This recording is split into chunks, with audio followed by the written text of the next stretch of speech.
皆さん、Nishisato冬子です。今日は外国特派員協会に来ています。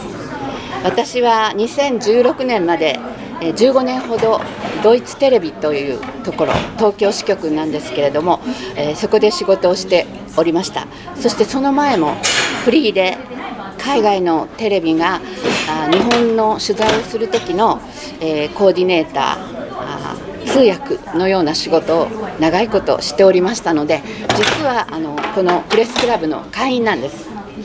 今日は、自らの強姦被害の事件を名前と顔を晒して告発することで、日本の MeToo 運動を牽引し、日本人女性の生き方を永遠に変えたとして、タイム誌の2020年度世界に最も影響力のある100人に選ばれた伊藤詩織さんの会見に出席するためにここに来ています。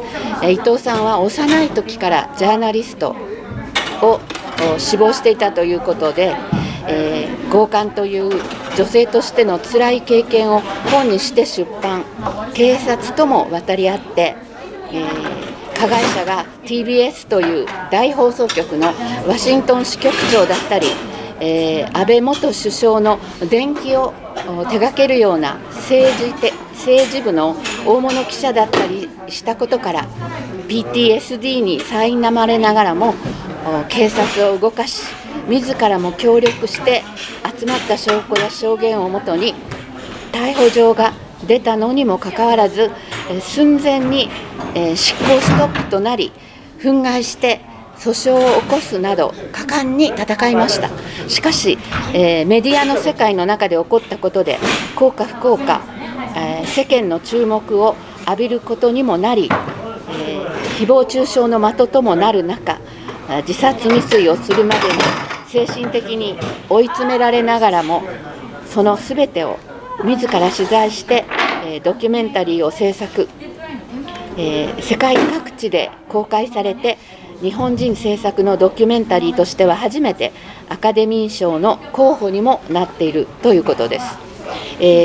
彼女の苦難はそこでは終わらずに、海外で好評を得ているこのドキュメンタリーが証言者の同意のない映像を使っているというようなことから、サポートしてくれていた日本人の女性弁護士2人からの非難を浴びる、あるいは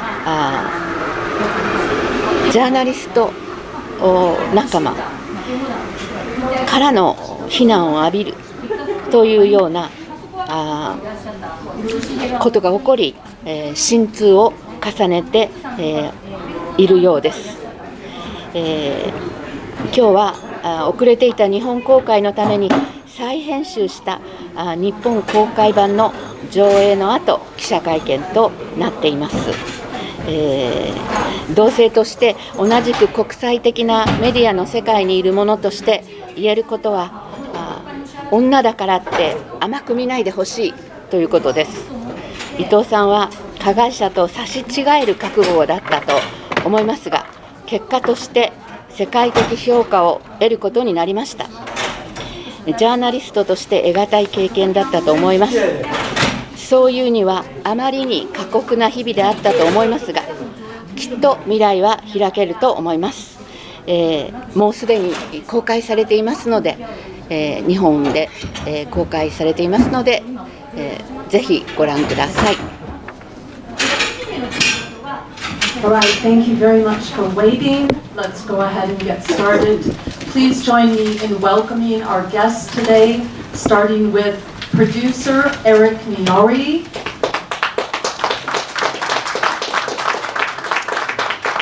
director Shiori,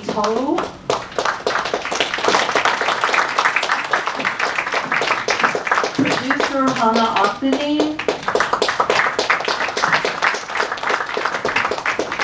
and our moderator Jake Adelstein.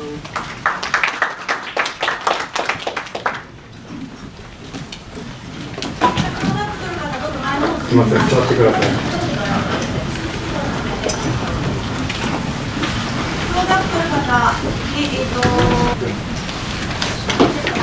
All right.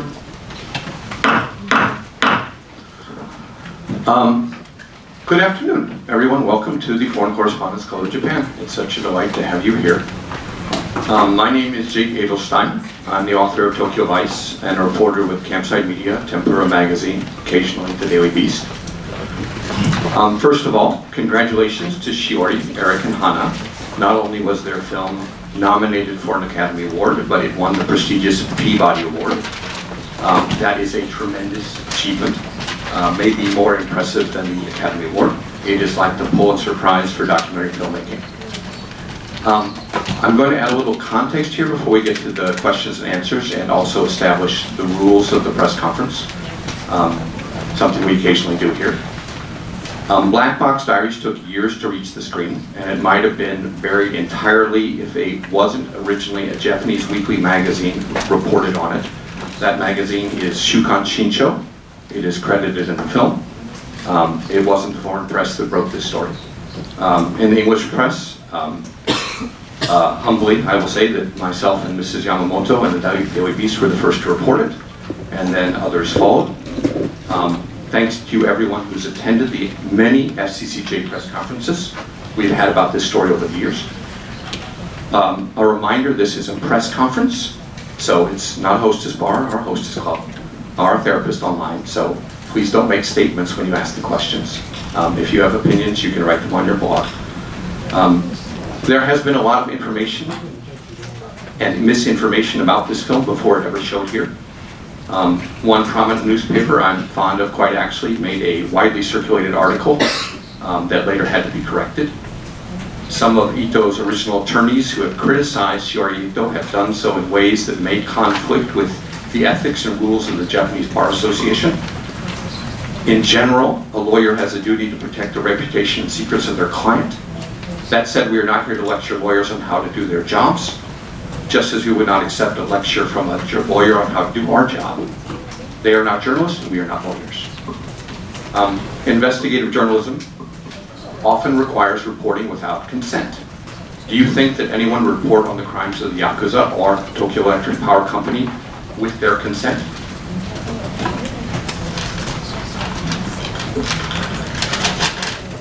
Do you think that if we waited for permission from the Tokyo Electric Power Company to expose their lies and their cover-ups about the Fukushima nuclear meltdown, that we would have ever known the truth?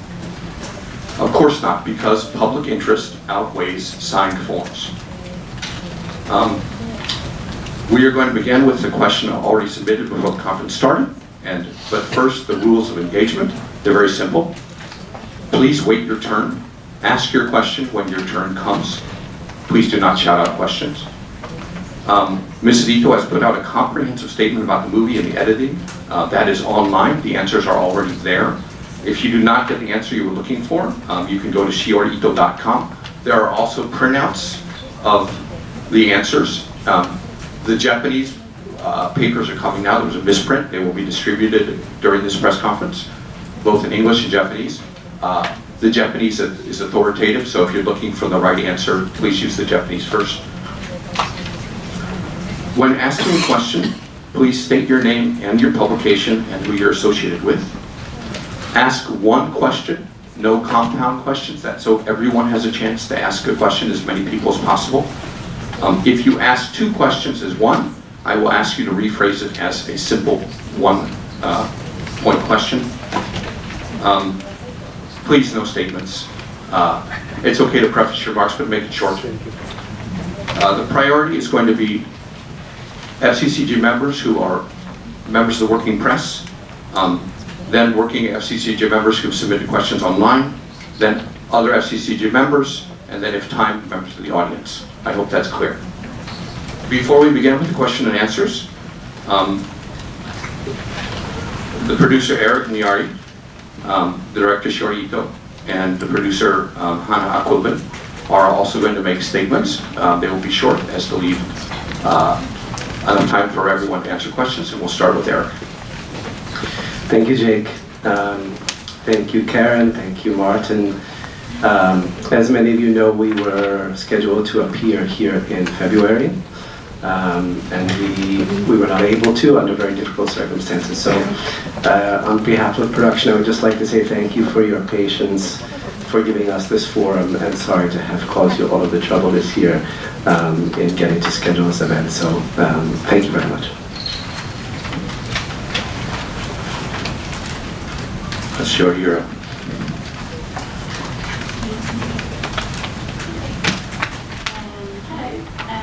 My name is Hanna Aqvilin. I'm a Swedish journalist. Previously, I worked for Swedish public television. I've done documentaries for Netflix, National Geographic, BBC as well, covering mental health issues, gender-based violence, sexual violence. So when I met Shiori back in 2017, it was just when she did her press conference. I was based in London at the time, and I had a Japanese friend in London who was telling me about Shiori's case and about Shiori. She was saying to me, Hanna, you know, this woman, she's been going public with, you know, rape allegation with her face and name. You know, for her, my friend, she said that was unheard of in Japan, and she was so worried about her. And somehow that resonated with me. I was the same age as Shiori, the same background. And I think I felt really deeply that, you know, that could have been me. So I reached out to Shiori, and, you know, we started to have these conversations, because I was also like, wanted to ask her how she was doing, that she need support, because I felt deeply that she must be so alone and frightened. So she came to London, and we started talking about how to make this film. And I think down there, you know, back then, it's kind of a sisterhood. We were both journalists, and, you know, it really meant so much for us to tell this story. And I think also, you know, we had no budget, no money. This was before the Me Too movement even happened, so it was no like international collective support out there. But we felt that we needed to document it. I also felt this is not just a private story about one girl. For me, this was also a way to show you know, a bigger pattern, like how difficult it was to report the rape for her, and also like how the system failed her, and also exposed the institutional problems. So I really believed back then that we could, you know, create change. That's you know, what's important for me as a documentary filmmaker. And I also remember back in 2017 when we did this started filming, it was just one rape crisis center in whole Tokyo of 14 million, you know, that lives here. In Sweden, we have 10 million in the whole nation, and we have rape crisis center in every city. And I think that also like made me realize that, you know, talking about what happened to Shiori, you know, it's a bigger story like that also like shows that sexual violence in Japan needs to be cared for better and attention. So I think that's also, you know, why I really believe this story could, you know, be for public interest, and why it matters so much. And also, you know, coming from Sweden, we have there, you know, it's more like a consent-based law. You know, the victim doesn't have to prove violence, and the proof burden is not on the victim. And I also felt that for me it was different in Japan. I felt it was greater stigma here, and harder, you know, for a victim to come forward, and was met with disbelief. And I also, you know, that's also why I think it's so important to tell Shiori's story, you know, with transparency, you know, including the CCTV, because I think that's really, we need to be very transparent in telling her story.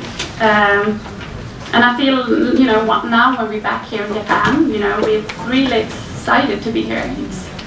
It's a really celebration for the team to be here. But I also see like how, you know, the backlash today for this film still continues. And it really reminds me a little bit about, you know, the press conference in 2017. And there's still disbelief, you know, about her case and about what happened to her and the film. It worries me a little bit, but this film is also about the backstory of saying Me Too.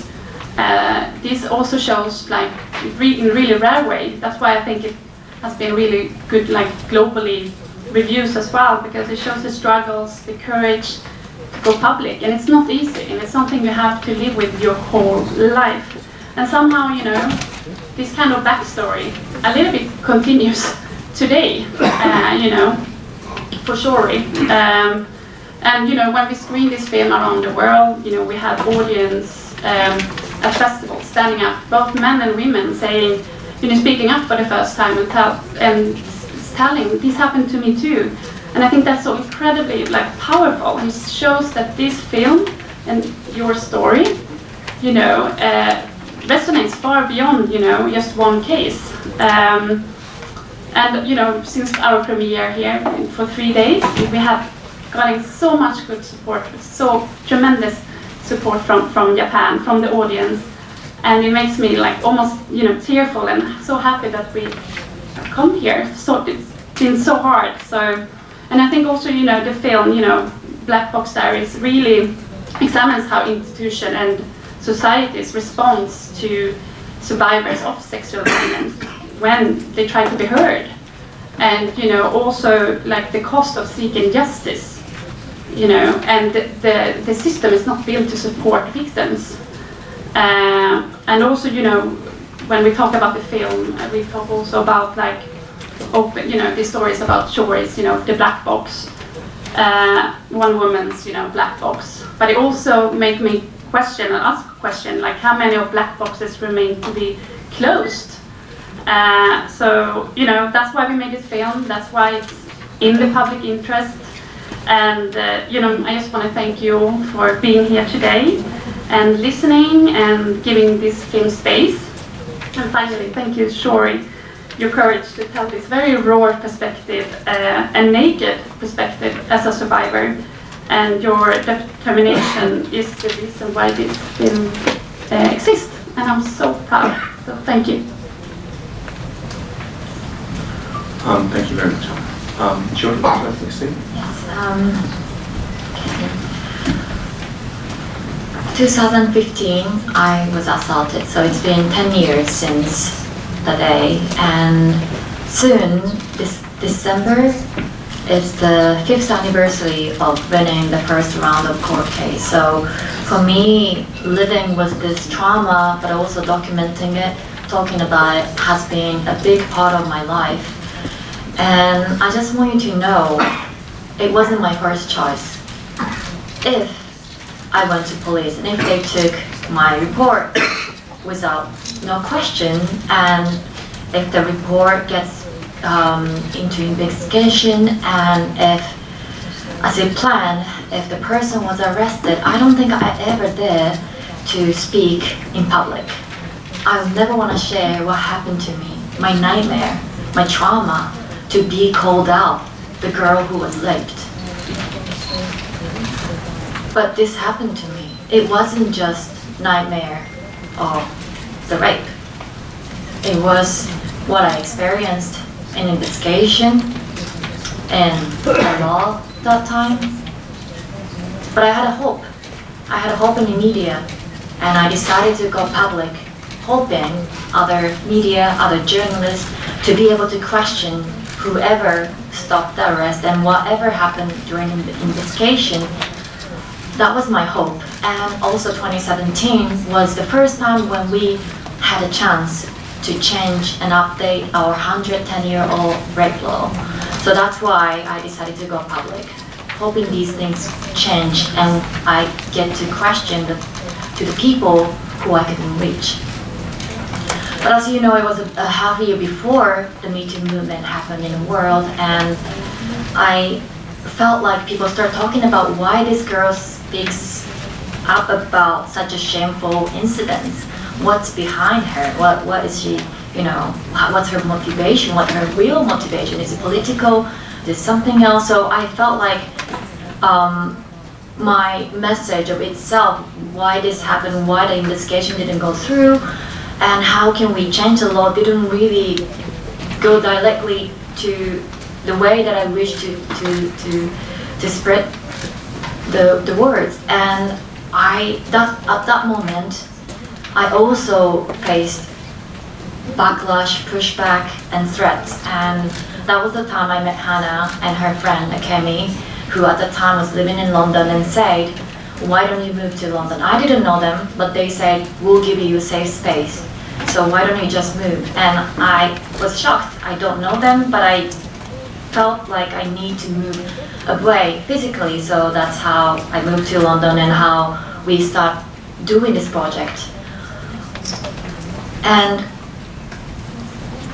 I think my choice of questioning, keep documenting, just happened because I just couldn't reach to the question. And I published my book called Black Box in 2017, and I wrote the book hoping I shouldn't thinking I shouldn't put too much emotion in it. I wanted to write it as a journalist. But for this film, I wanted to discover the part that I've been left behind, the part that I've been running away from myself as a survivor.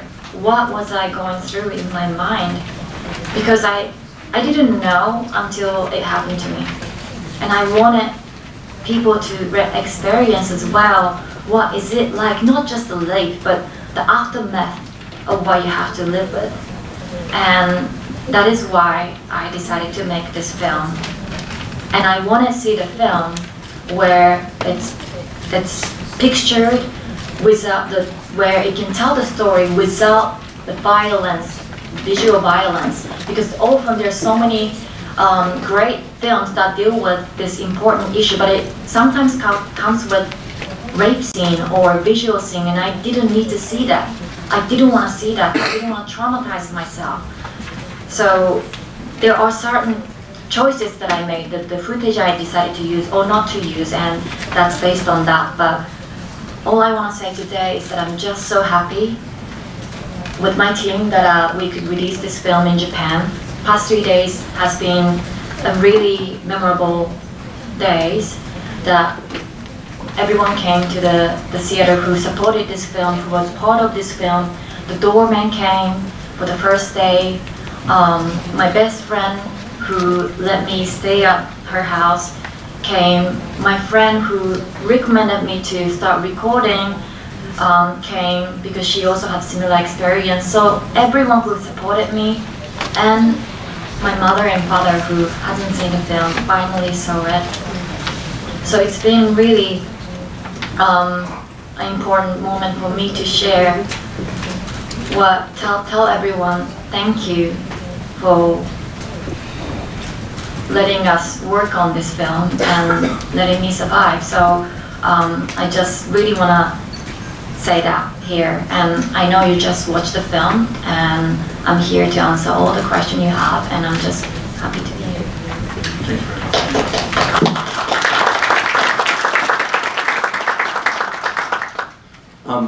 日本語のものが必要であればオンラインでも拝見していただけますので、私のウェブサイトのしおりと.com というところで2日3日前から公開されているものと同じものの英語訳が配られています。Oh yeah, everything is also available on shiori.com. It's really easy to find, even if you're not internet savvy, in English and Japanese. We actually had several people from the working press send the same question, so I'm going to ask it first before we open the floor. This is the most representative one from Kalista Bodo at the Associated Press. I'm probably mutilating her name. I'm sorry, I'm terrible with pronouncing names. I'm an aspiring journalist, and documenting stories has always helped me make sense of things. In what ways did becoming the subject of your own investigation transform your relationship to journalism? And that's for you, Shiori. It was tricky. So documenting part, because I had a practice of journalism, I think it was easier, but it wasn't easy actually because it was happening in front of me personally. So without help of Hanna or my friends who were just there to document, I don't think I had it. And of course, as a director, I couldn't direct what was happening in front of my eyes. And so, and then it was, I think it worked good because Hanna became my friend and other friend of ours helped us film. Due to budget reason, we just gathered friends to film, and so I never felt like they were filming at me. I always felt like they were witnessing what was happening in front of me together. But the hard part came when I went to editing room. We had to deal with 450 hours of my life with trauma, and some of the part I didn't remember, some of the part I just couldn't look at, it was too hard. And that moment I really had to struggle as a survivor and as a journalist, because in the beginning I didn't feel it's okay to tell my story. So I cut all the shots that I was speaking to camera. I wasn't really speaking to camera, I was speaking to Hanna, who was behind the camera explaining what was happening in English because she didn't speak Japanese, so I was always updating. But I just didn't feel that's wrong for me to make the film, so I cut it all out. And I was also in the beginning thinking about to interview Mr. Yamaguchi because I felt like he needs space to say. So I was really trying to put my traditional thinking of journalism in. But then halfway through, I started watching and discovering other amazing films done by journalists, documentary filmmaker who does deal with their personal cases. And I was encouraged that it is okay in the film that you do one-sided story. And I couldn't just be balanced, because if I'm a director, there's no way that I could just say, this is partial. So at some point I think I could see it as I had to close the line as a journalist. I have to tell my own personal story, and it's okay.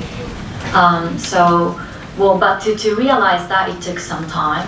And of course, even realizing that, there was also inner conflict because, I'm not perfect and it's all of me. Journalist, survivor, director, daughter, sister, it's all of me. So I always have to have so many conversations with my team to discuss what's okay to put, what's not okay to put, what is balanced and what is not.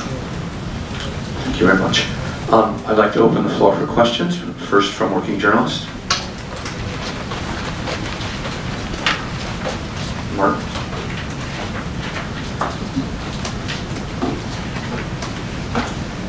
Thank you, Jake, and thank you, Eric and Shiori and Hanna, for coming today. This is a question to any of you three. You have to identify yourself. Oh, I'm sorry. You are. My name is Martin Fackler, and I'm on the board here at the club. And I'm leaning over because I'm not going to move this thing. Can you talk about the cuts that you made for the Japanese version and your thinking behind them, what you wanted to keep, what you changed? So thank you very much. And maybe just start the conversation that way. Yeah, I think there are a number of specific points that are addressed in Shiori's statement, so for some additional details I would refer to that statement. But I think, generally speaking, the original film is something we truly believed in, and we truly believe in. So, I think we tried to keep the experience of the film as close as possible to the original version. And I would say, with the exception of perhaps the taxi driver scene, I think the experience of the film, particularly for general audiences, is essentially identical.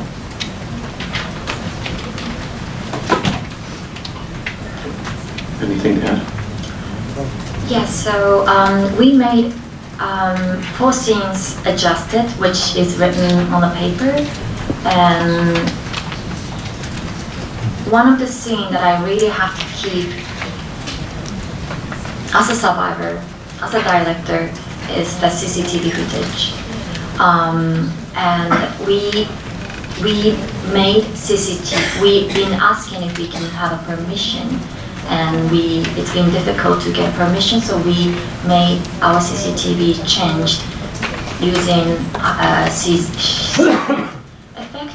So it's been the exterior and the interior of the hotel, and the shape of the car, the taxi has been changed. And of course, everyone who passed through abroad, their face abroad, so no one can be identified except me, myself, and Yamaguchi, Mr. Yamaguchi. And the only thing I couldn't change is the movement of two of us, because if I change that, that means I distort what happened, and this is the only visual evidence that I have. As a survivor, I've told many times to 7 different investigators what happened, but they always have to check if I'm not lying or not.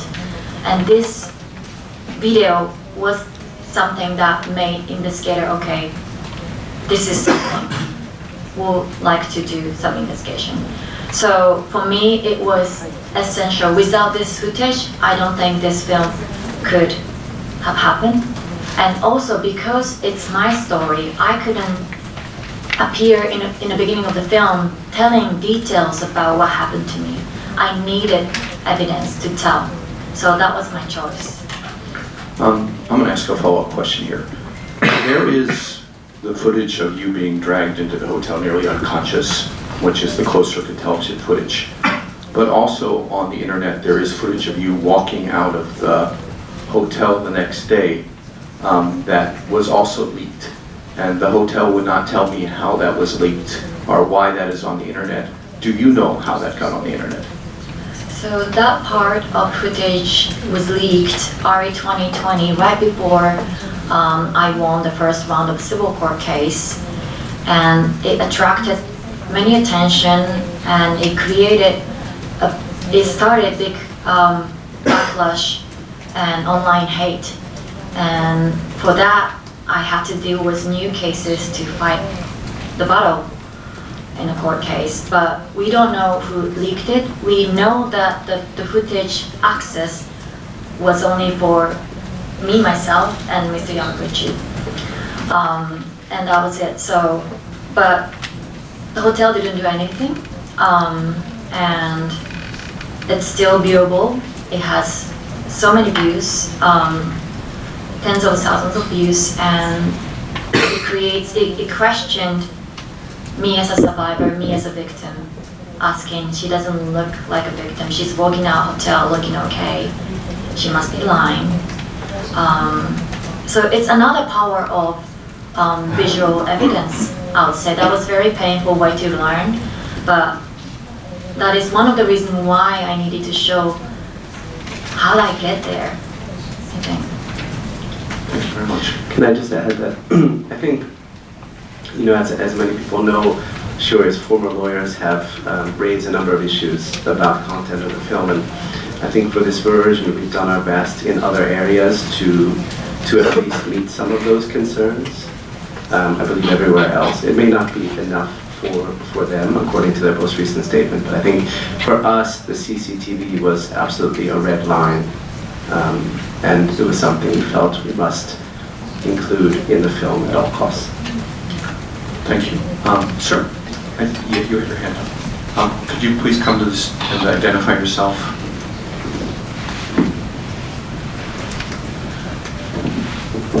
Thank you very much. I'm Toshio Wada with Arc Times. Thank you very much for coming up today, Shiori-san, today. And we really appreciate your achievement, and you spoke up and tell the truth to the Japanese society, and you change the Japanese society, I think. But I have a question as a reporter, as a journalist. In your movie, I watched both versions, US version and this version as well, and you showed identity of investigator A to reveal identity of investigator A to Tokyo Metropolitan Police. You talked about investigator A at the police station, then you showed that investigator is your source, very important source, the center pillar or centerpiece of your movie. And why did you reveal his identity to Metropolitan A? Because I think that would violate basic standards that the journalists need to protect your sources. He feared to lose his job, and you knew that. You talked that in your movie. Why was it necessary to reveal his identity to Tokyo Metropolitan Police Station? Because he would have a huge negative impact because of that, and he's a whistleblower who should be protected. Thank you. Thank you very much. Thank you for your question. I think that's a very important question to be talked about. It was really hard choice as well to think how we portray him. But I want to be clear. We never release his identity. No names, and voice has been alterated, changed, and appearance too. So there's no way the outside person can know who he is.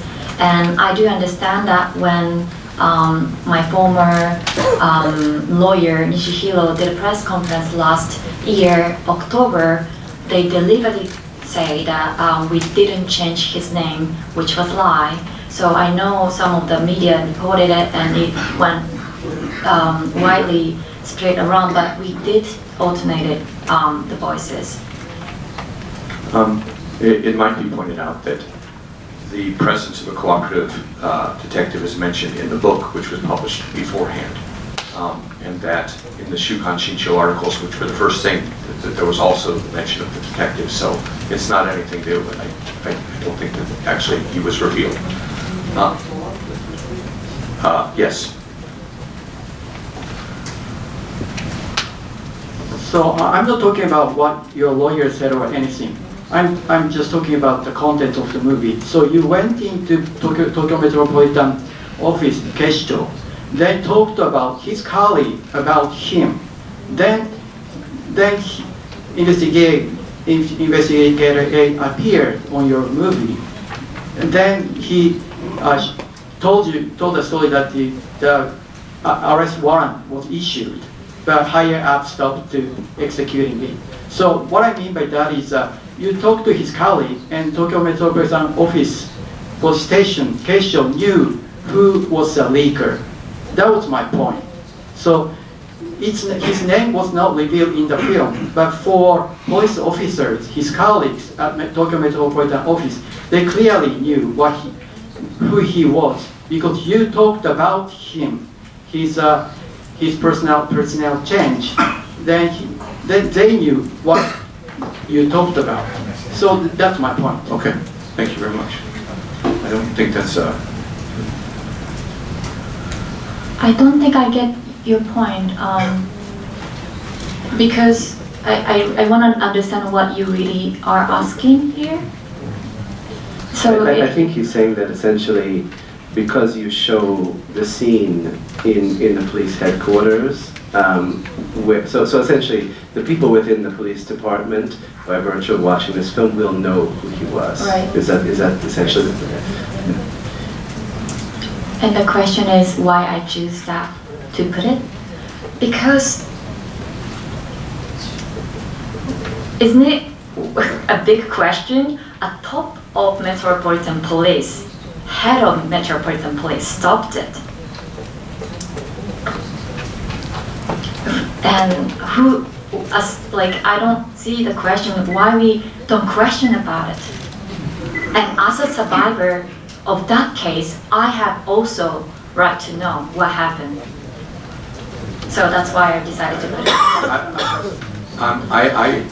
It's a good question, but we have to move on to other questions. And you did get a follow-up, so I'm going to go to, let's see, Karen.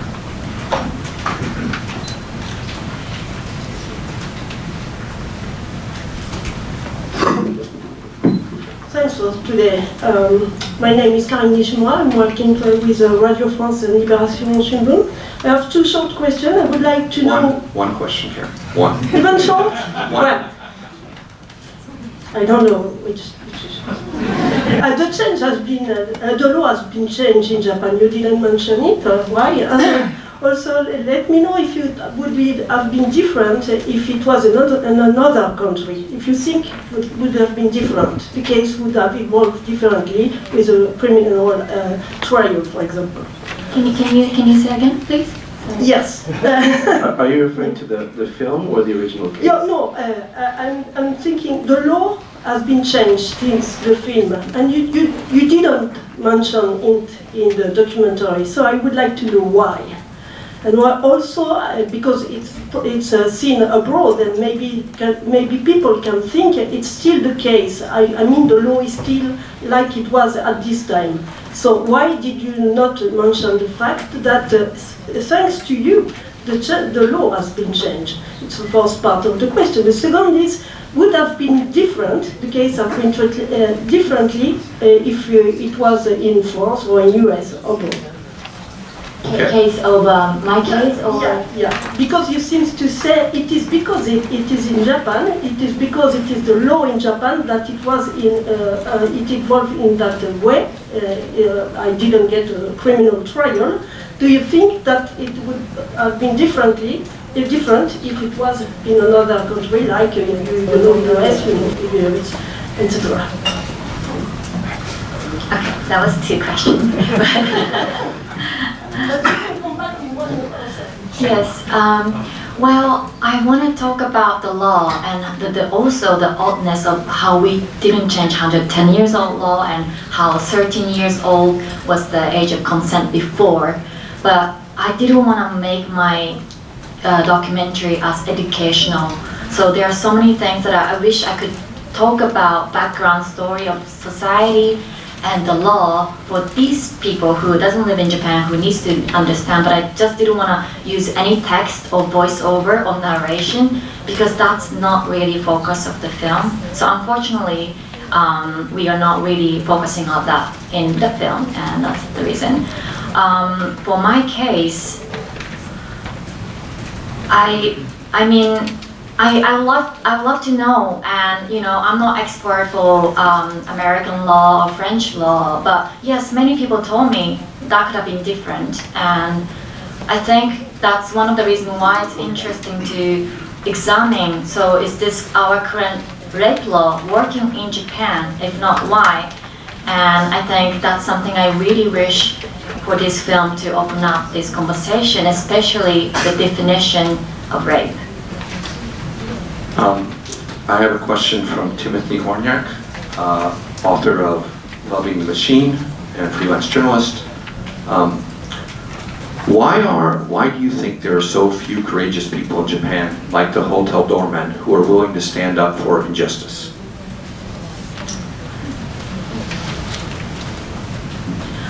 I got to ask this question a lot after screening this film outside of Japan.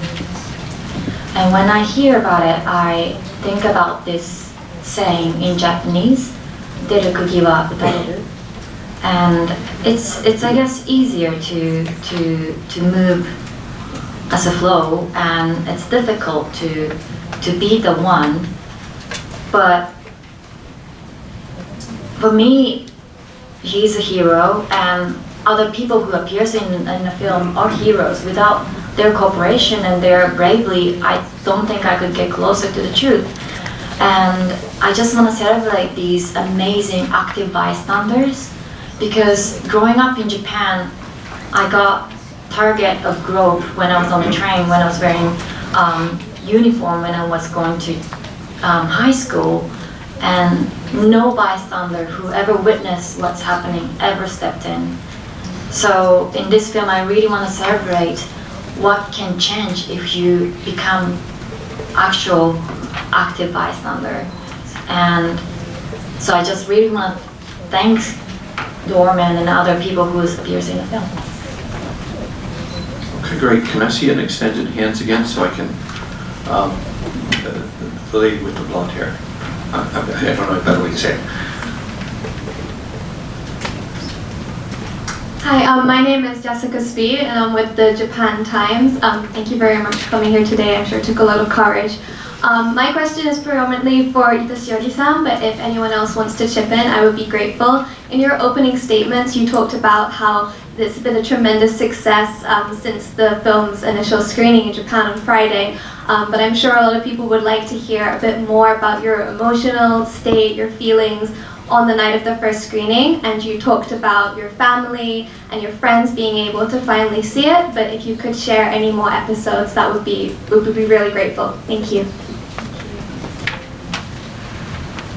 Yeah, I can talk a bit about, maybe you two can talk first, how you saw it, and so. Yeah, I mean, it's been a very difficult year, as you guys know, in many ways for Shiori, and so I think to finally come back here and be able to present the film is very emotional for all of us. I hope it is kind of the opening of a new chapter in her life where she feels comfortable here again, and she can use this film and the release of this film as really intended to continue her life work. Yeah, I just agree with Eric. It was so nice to be back again and just see the reactions from the audience. We got so much support from the audience here in Japan, and that makes me really hopeful for this film to be screened all over Japan, hopefully. So yes, we are very grateful to be here. For me, because it was the first time to see many familiar faces in the audience, it was really hard to speak. I think it was first time of the screening. I saw my friends since 10 years old, 3 of them sitting front row, crying. And one of the friends was the one who took me to the hospital after the assault because I was afraid if I'm pregnant or not. And she was also a nurse. And just remembering all this journey was something. And seeing everyone who was involved to this moment, to this journey, to be with them, to be in the same room was something special. And I wasn't sure if my parents would show up until last minute because they were hesitant. They were scared to come to the theater after seeing all this backlash and threat. But they decided to come, and they told me I did well in an email. We didn't talk much after, but I'm just so happy that they could also witness us making it. Not every family member has seen it yet. It's still hard for my family to see it. So, and there were some part of the film scene I wish I didn't have to put in as a survivor, as Shiori Ito, but I decided to put it as a director, thinking if I was making someone else's documentary, would I put it or not? And these moments, these scenes are extremely difficult for those who know me, so I know it's gonna be a hard one, but I'd say I think it was the most reactive screening. We've screened so many places, over 60 countries, but I never received so many letters, messages afterwards. And I always thought this case, this theme, this story is so universal, but of course it's a story of Japan, story of many of us, and that's what I realized. While we're on the subject, at the end of the screening, this question is from Isabel from Tokyo, Le Petit Journal. At the end of the screening, a black envelope was handed out inviting viewers to talk about their own black box experience. How did this idea come about, and what kinds of reactions did it provoke? You can answer either one of those questions because it's a 2-part question, I just realized that. But this was distributed at the movie theater to people to write in their own black box experiences, and how did that come about, and what were the reactions? Yes, so idea was that what we want after watching, experiencing this film, I want everyone to just really start thinking what's the black boxes they maybe see around them, or they try not to see. And the story of this film is of course starting with my incident, but it's just one of them. It's one of many stories, and I used my story as example, but it's just story of everyone. So I want to have everyone to take a moment to write down whatever the feeling that came up after watching the film, or realizing maybe what's around them, to write down. And we decided to make it this way, this shape, so after you can cut it and make it as a little box, and maybe you can cache it or open it.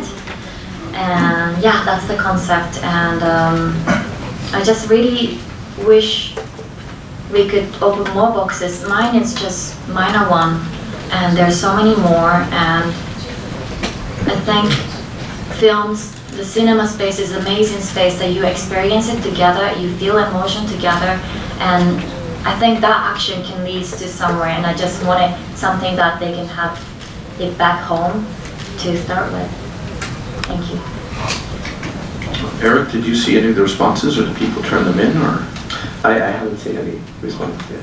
Yeah. It's online, it's Instagram. Okay. All right. Raise your hand if you have a question. Preferably from the working press first. Members of the FCCJ.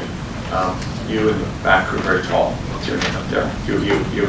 Yes. And affiliation. Peter Lyon with Forbes. Congratulations on the winning the award, the Peabody Award. It was a very impactful film. I think we all were very taken away. Yamaguchi countersued you for 130 million yen for defamation of character. In the end, he ended up, for the civil case, he ended up paying you 3.3 million yen. How do you account for the discrepancy between 130 million yen and 3 million yen? Is that a mirror image of the Japanese society when it comes to men and women? How do you see it? How do you see it?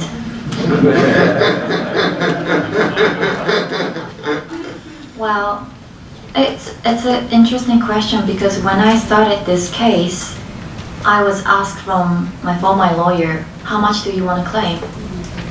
And I say, I didn't know. So I Googled, and it said the cost of hospital fee, or the days that you have to skip the work and mental, or the therapy fee, it cost about 10 million yen. So I put it, and they say, no, that's too much. Usually we ask for 100 man, 10,000? 1 million, sorry, 1 million yen. And I was like, who would price that? Who would value it? But I guess it was always based on previous cases. So I can't really value and examine what was, but of course that amount of money wouldn't even cover my 6 lawyers' fee.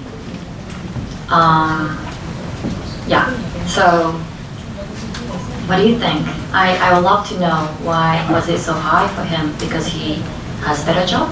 Because he's a man?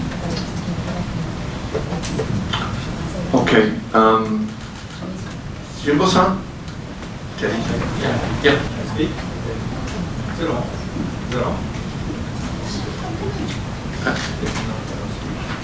Microphone? Okay, here you go. Well, congratulations for the award, and also for the screening in Japan. Okay, my question is very simple.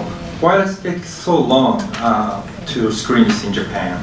And also, especially for Ito-san, what does it mean that the screening in Japan is delayed so much, given that that incident? Oh, that's the same question. Given that the incident took place in Japan, you are Japanese. Everything took place in Japan, but it seems as though Japan came last to be screened. So what does that mean to you?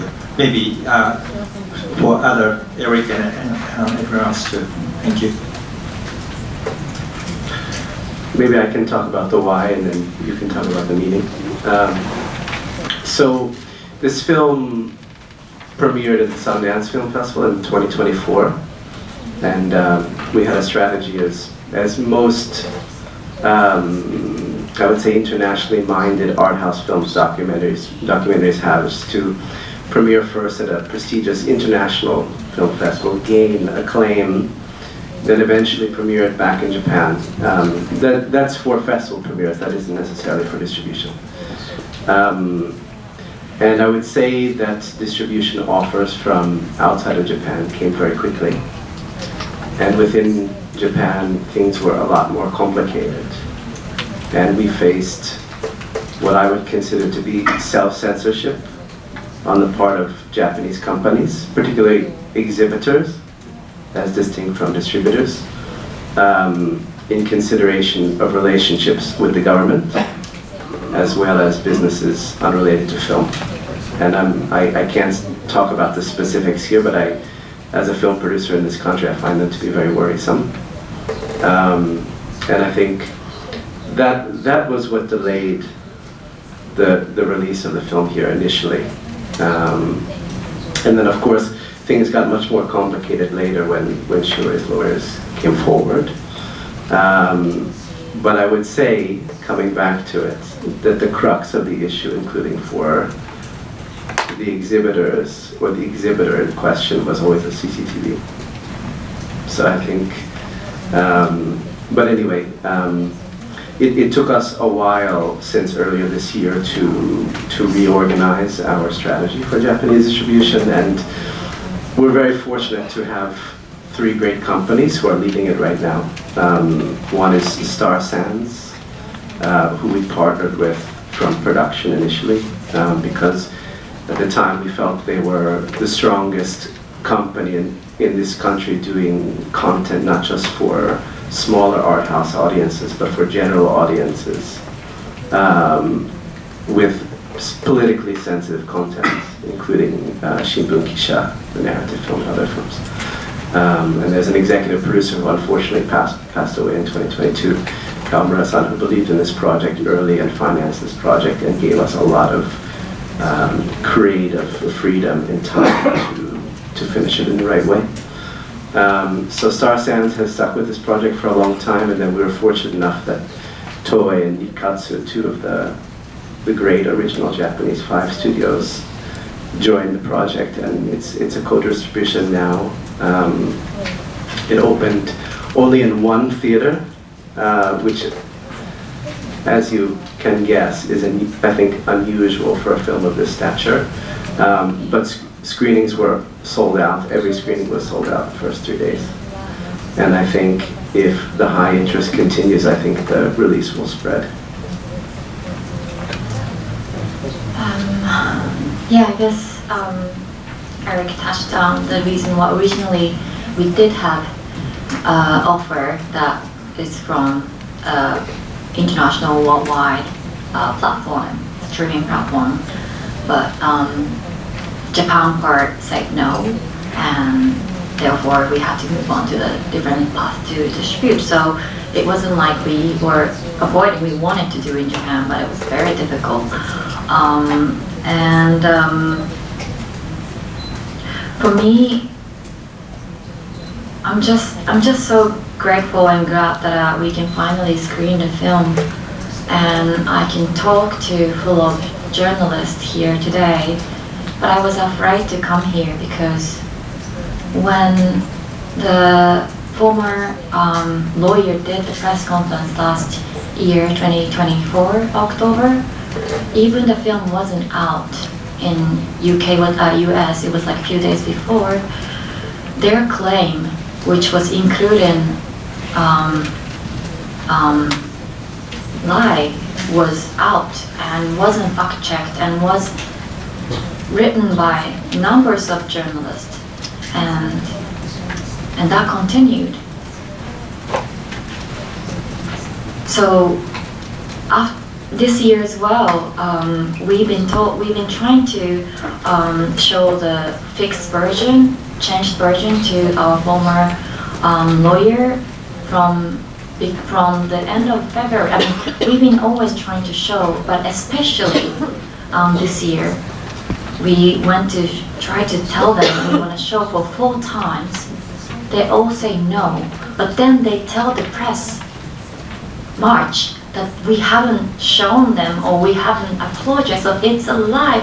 But then because of, I don't understand, because I believe in journalism, but this one-sided claim just spread without fact-checking, and they could just reach out to us. Is that true? Because we have a fax, we have email saying that we want to show, and they say no. So it's so easy to say. But I was so shocked one-sided lie just spread around.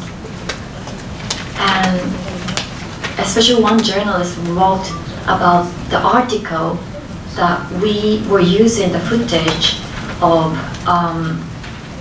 survivor meeting without their permission, which was so not true. Who's here today, Mochizuki-san, and I never got apologies from you. And I respect you. I love all of your work you did before, but it was so shocking that you could easily fact check or talk, and you just learned the story. And of course, people saw it, and Tokyo Shimbun did change the headline, but then of course it was on the same web page. So already many people watched it, so it was really difficult to spread the lie. So therefore, so many things happened till we get there to hear. So I'm just so happy today, finally, we can tell this story. And we never wanted to come after you or Nishihiro-san or in public, because I respect them. I don't want to make any public fight unnecessary, but unfortunately, because it's been just non-stoppable one-sided stories spread around. Shiori-san, I'm going to have to interrupt you here because we're running out of time. Mochizuki-san, you get to ask a question. Keep it to 1 point. And then after Mochizuki-san, sorry, just procedural stuff here. Gentleman in the tan jacket, you were the last question. Then we have to clear out here because there's another event.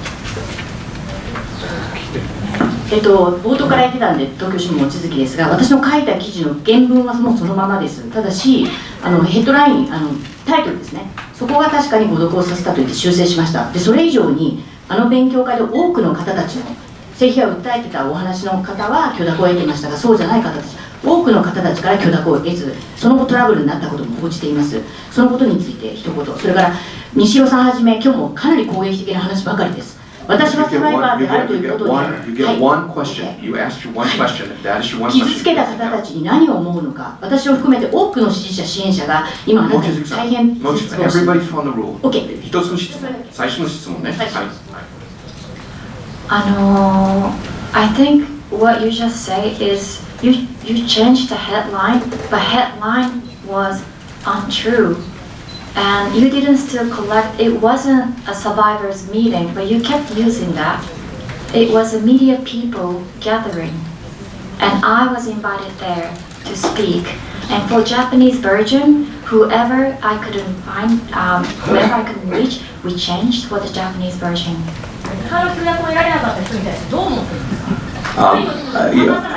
Would you two please take this up later? I'm sorry, I have to butt in here. Sorry.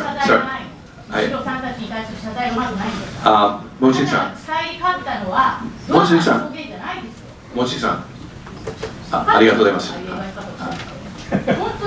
Mochizuki-san、はい、ルールはあるからね。はい。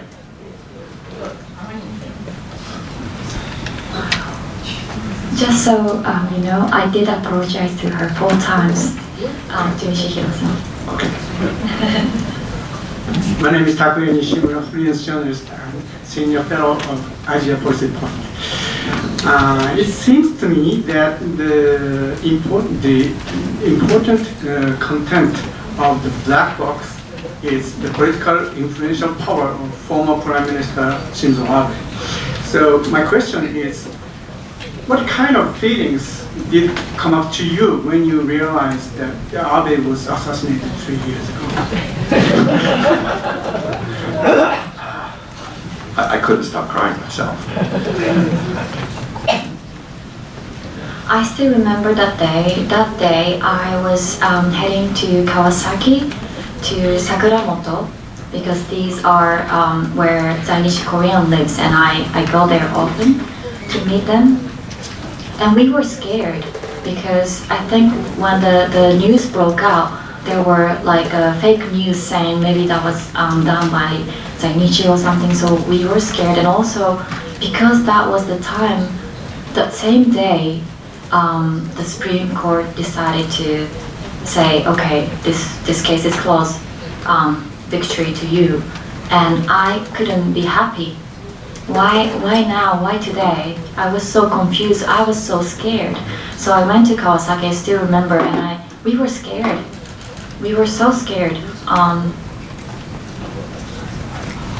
Even though it was just coincidental that the date of our victory and the day of the shooting happened, it was just, I can never forget that day, and I still question why was it the same day. Thank you very much. And when the assassin of Prime Minister Abe mentioned that he did it because of Abe's connection to the Unification Church, I don't think any of the Japanese media got the consent of the Unification Church to be mentioned in the article, which is quite appalling. We don't have time for any other questions because we've got another person coming. Thank you everyone for coming today, and let's give a big round of applause for Eric and Shiori. Thank you very much. Would you please remain seated while they exit the room with Karen and company? And thanks again everyone for coming. That adjourns this press conference.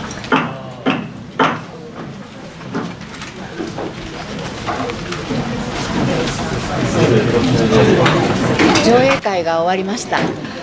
私は海外で上映されたバージョンを見てないのでわからないんですけれども、